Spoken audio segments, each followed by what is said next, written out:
If it was an issue of telling the government the right decision to make, in order to avoid an issue, for example, with MCAs or the national government, we did that. And at no point, according to my memory, did Sonko make a mistake. For example, when he was dealing with MCAs or the national government, that would have led to impeachment. For example, when you look at what we call economic decisions, when money is sent from the consolidated fund to counties, any kind of spending is guided by, number one, the county assembly. Number two, we have the what is the general, of course.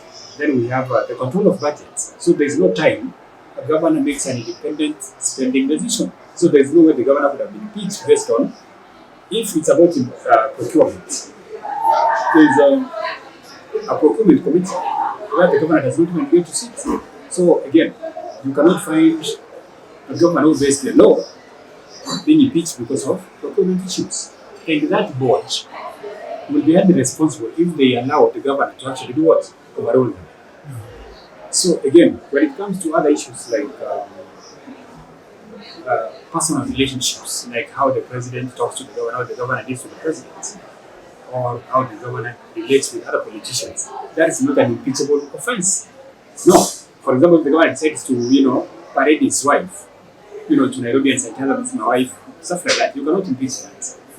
So there are issues that were politicized, that shouldn't have been politicized, and then they were used to impeach the government. And you remember, even as the national government, of course, in the pretext of an order from the president, was being implemented in the county assembly to impeach the governor, around 60 elected MCAs were in Mombasa with the governor, and they were carrying placards saying, I'm MCA number one, all the way to 60 of them. Okay? So there is no way these guys could have voted to have the governor impeached.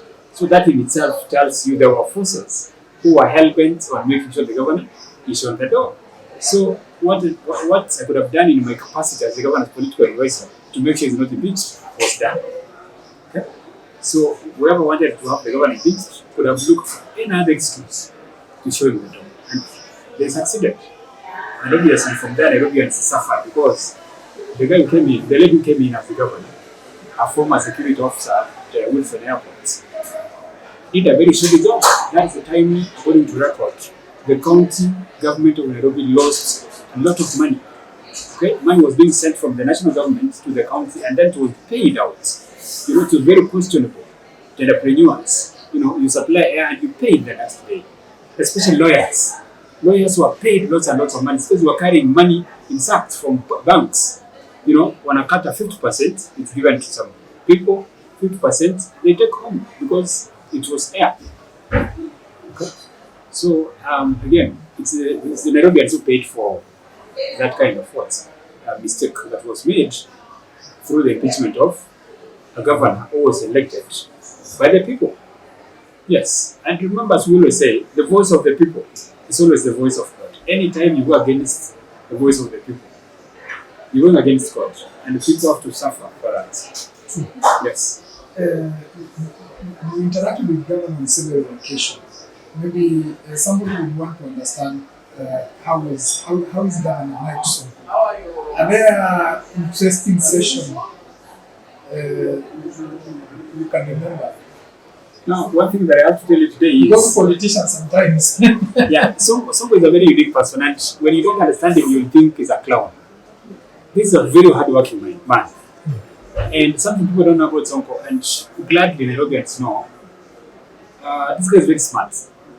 At some point, he'd tell me, Onchari, I want you to sit down and get me a very nice statement.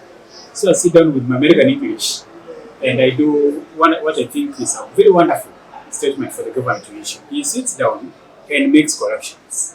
By the time it's being returned back to me for a final touch, you even get shocked. You actually get surprised because it's actually way better than what you presented.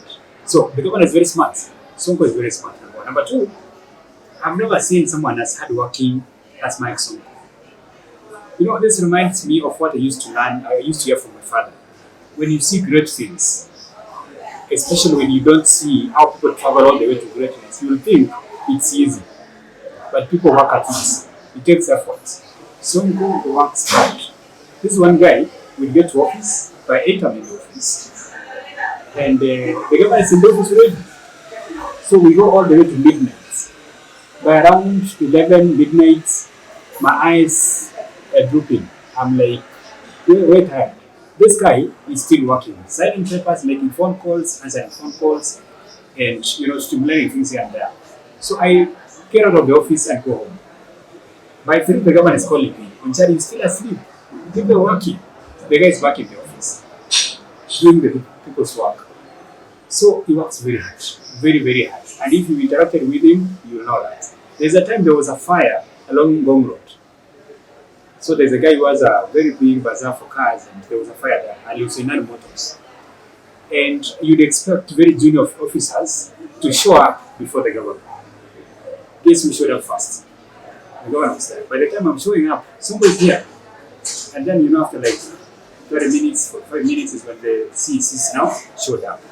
So he was always in circulation. And by the way, given the size of Nairobi, what you need is a governor who is as hardworking as Mike Sonko. Extremely hardworking. So people think, he was able to rise maybe because sometimes he looks like a joker and stuff like that. No. The guy works very hard and he's very smart. He's not where he is. He did not become governor by accident. No. You forget about the side shows. By the way, that is a man who makes you feel like you've not read the 48 laws of power, but he has boiled it himself and a drunk soup. So what it gives you is the impression of a clown, a joker. So as you move around saying you're going to be that clown, it beats you. Okay? Just like Gashawa. The first impression Kenyans got of Deputy President regarding Gashawa is a foolish man. By now, every Kenyan is saying Gashawa was not foolish after all.